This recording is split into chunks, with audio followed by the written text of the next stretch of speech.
Allahu Akbar, Allahu Akbar.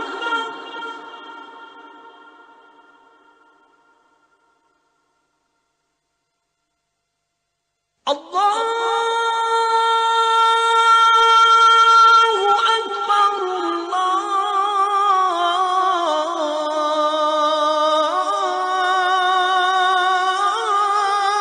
Allahu Akbar. Bismillah, wassalatu wassalam à Rasulullah. Jusqu'à présent, les hommes des sciences, ils ont trouvé plus que 1000 informations scientifiques. C'était déjà dans le Coran, ça fait plus que 1400 ans avant ça. Il y a un livre à l'Université de Paris qui s'appelle Gloire à Dieu, les 1000 vérités scientifiques du Coran. Un autre livre qui s'appelle Ceci est la vérité, les hommes de science face au Coran. Notre frère suisse converti à l'islam, il va nous parler aujourd'hui, Inch'Allah, d'un nouveau miracle scientifique dans le Coran concernant la viande du porc. Au nom de Dieu, le tout clément, le tout miséricordieux. Aspect scientifique de la prohibition de consommer la viande de porc. Allah exalté soit-il, dit dans le Saint-Coran, dit, dans ce qui m'a été révélé, je ne trouve d'interdit à aucun mangeur d'en manger que la bête trouvée morte, ou le sang qu'on a fait couler, ou la chair de porc, car c'est une souillure, ou ce qui, par perversité, a été sacrifié à autre qu'Allah. Quiconque est contraint, sans toutefois abuser ou transgresser, ton Seigneur est certes pardonneur et miséricordieux. Sourate les Bestiaux, verset 145. Vérité scientifique. La science a découvert certains aspects des interdits de la législation islamique qui a pu protéger ses fidèles durant des siècles avant l'invention des microscopes. Ainsi, la science réussit-elle à comprendre que les bactéries se reproduisent dans les corps morts et notamment dans le sang. De même, la science comprit que les souillures qui se regroupent dans la viande de porc sont intraitables.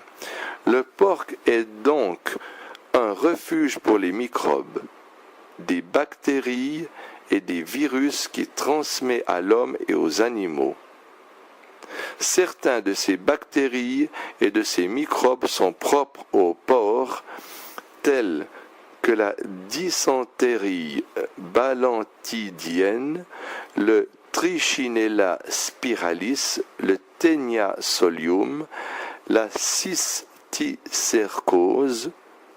Par contre, certains autres microbes et bactéries sont des zoonoses qui comprennent des types de fièvre, le Fasciolopsis boschi en Chine et l'ascarie. Quant à la dysenterie balantidienne, elle se propage souvent de façon épidémique chez les éleveurs de porcs et ceux qui les côtoient, tel que ce fut le cas sur l'île de l'océan Pacifique suite à une tempête qui dispersa les crottes de porc. Il s'avère que cette maladie est inhérente à l'existence du porc dans un endroit, et ce même dans les pays développés, contrairement aux fausses opinions qui affirmaient la possibilité de surpasser le manque d'hygiène du porc en usant de moyens technologiques modernes qui sont à même de rendre insensée toute interdiction de la consommation de viande de porc, notamment en Allemagne, en France, aux Philippines et au Venezuela. L'on contacte la trichinose suite à la consommation des muscles de porc infectés. Les trichinoses femelles rongent les parois de l'intestin afin d'y émettre des larves qui atteignent à peu près 10 000 larves. Ces larves se déplacent par le biais du sang vers les muscles afin d'y former des vésicules contagieuses. Quant au T. spiralis, l'on le contracte suite à la consommation de muscles de porc infectés. Les larves du T. spiralis croissent dans l'intestin de l'homme et atteignent 7 mètres de long et sont dotées de têtes épineuses qui détruisent les parois de l'intestin et causent l'anémie. Chacune de ces larves a 4 suçoirs et un cou qui favorise la production de cellules androgynes, qui paraissent être une espèce particulière qui atteignent souvent 1 millier et dont chacune produit plus d'1 millier d'œufs. L'on contracte le cysticercose suite à la consommation d'aliments infectés par les œufs dont les larves sortent et atteignent les organes par le biais du sang. Et l'on évalue la gravité de la maladie selon le degré d'infection. D'autre part, il faut noter que cette maladie n'est aucunement causée par le Taenia saginata des vaches qui a une tête non épineuse et partant est moins nocif. Aspect miraculeux. Le porc est un animal réputé pour son mauvais caractère et qui consomme les excréments. Par mépris, certains idolâtres sont allés jusqu'à considérer le porc comme un animal qui tue les symboles du bien. Selon les légendes, c'est le porc qui tua Horus chez les anciens Égyptiens, tout comme il tua Adon chez les Cananéens. Adonis chez les Grecs et Attis en Asie mineure.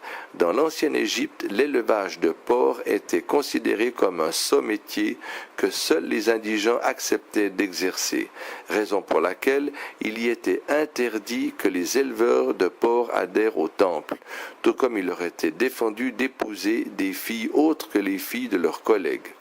Par ailleurs, il était exigé que toute personne qui touche à un porc fasse un bain rituel. D'autre part, le porc était également interdit aux gens du livre, bien que ces derniers aient contrevenu à cette interdiction. Quant au Coran, il a donné la raison de l'interdiction de la consommation de la viande de porc en ces termes.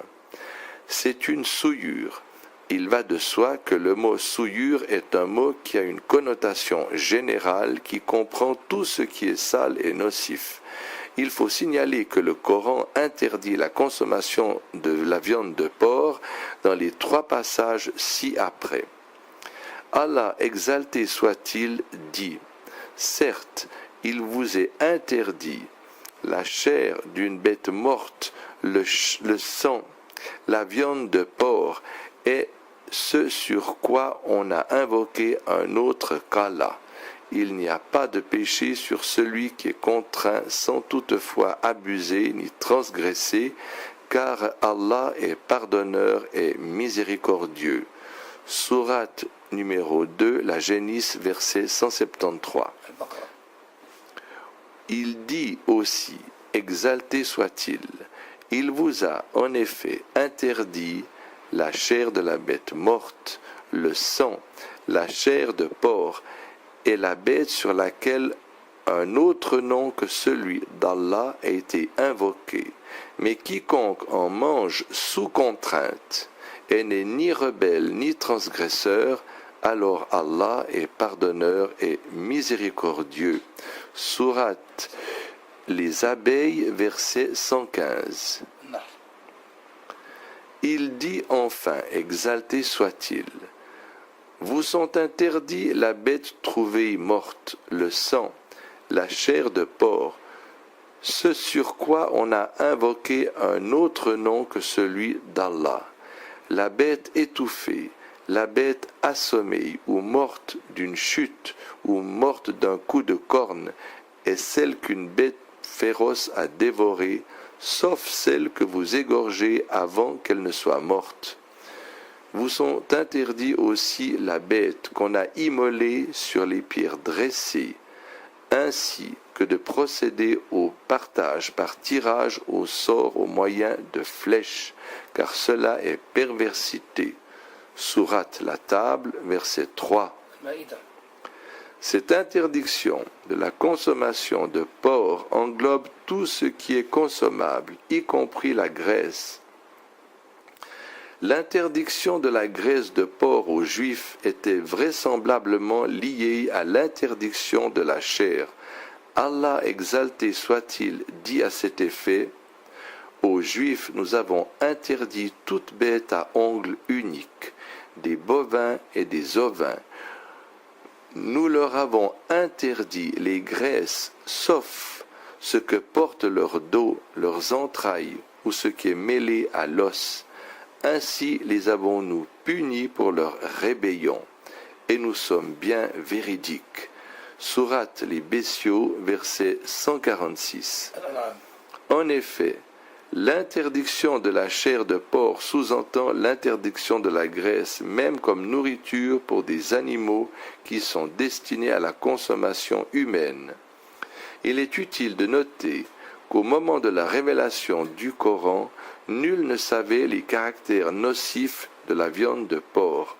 Comment donc expliquer cette prévention législative si ce n'est par le fait que la législation coranique provient du savant et du sage par excellence? Le sublime omnipotent dit à ce propos: et ton peuple traite cela, le Coran, de mensonge, alors que c'est la vérité. Dis, je ne suis pas votre garant. Chaque annonce arrive en son temps et en son lieu, et bientôt vous le saurez. Sourate les Bestiaux, versets 66 et 67.